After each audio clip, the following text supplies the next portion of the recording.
Mukunda jewellery first factory outlet grand opening February 20న Jubilee Hills, February 28న వైజాగ్. సినీ నటి ప్రత్యూష కేసులో సుప్రీంకోర్టు తుది తీర్పు వెల్లడించింది. 4 వారాల్లో లొంగిపోవాలని సిద్ధార్థ్ రెడ్డిని ఆదేశించింది. ఈ కేసులో నిందితుడు సిద్ధార్థ్ రెడ్డి పిటిషన్ను సుప్రీంకోర్టు మంగళవారం కొట్టేసింది. నిందితుడికి హైకోర్టు ఖరారు చేసిన శిక్షను సమర్థించిన అత్యున్నత న్యాయస్థానం సిద్ధార్థ్ రెడ్డి లొంగిపోవాలని ఆదేశించింది.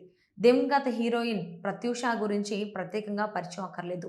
తెలంగాణలోని భువనగిరిలో ఒక మధ్యతరగతి కుటుంబంలో జన్మించిన ఆమె కాలేజీ రోజుల్లోనే నటనపై ఆసక్తితో సినీ రంగంలోకి అడుగుపెట్టింది. 1998లో విడుదలైన రాయుడు సినిమాతో నటిగా తెరంగేట్రం చేసింది.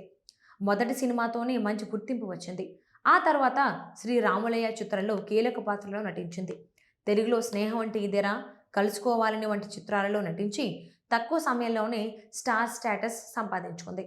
అప్పుడప్పుడే వరుస అవకాశాలు అందుకుంటున్న ప్రత్యూష కెరీర్ మంచి ఫామ్లో ఉండగానే తన ప్రియుడు సిద్ధార్థ్ రెడ్డితో కలిసి 2002 ఫిబ్రవరి 23న ఆత్మహత్యాయత్నం చేసింది. ఈ ప్రయత్నంలో ప్రత్యూష చనిపోగా సిద్ధార్థ్ రెడ్డి కోలుకున్నారు. అయితే సిద్ధార్థ్ రెడ్డి వల్లే తన కూతురు మరణించింది అని ఆరోపిస్తూ ప్రత్యూష తల్లి సరోజిని పోలీస్ స్టేషన్లో కంప్లైంట్ చేయగా ఆయనపై కేసు నమోదు చేసుకుని పోలీసులు అరెస్ట్ చేశారు. దాదాపు 24 సంవత్సరాలుగా ఈ కేసు కొనసాగుతూనే ఉంది. ఈ కేసులో నాంపల్లిలోని స్థానిక కోర్టు సిద్ధార్థ్ రెడ్డికి 5 సంవత్సరాల జైలు శిక్ష విధించింది. కానీ 2011లో హైకోర్టు శిక్షను 2 ఏళ్లకు తగ్గించి జరిమానాను 50,000 రూపాయలకు పెంచింది.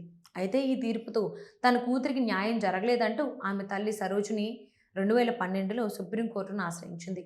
అప్పటి నుంచి ఈ కేసు దర్యాప్తు జరుగుతుంది.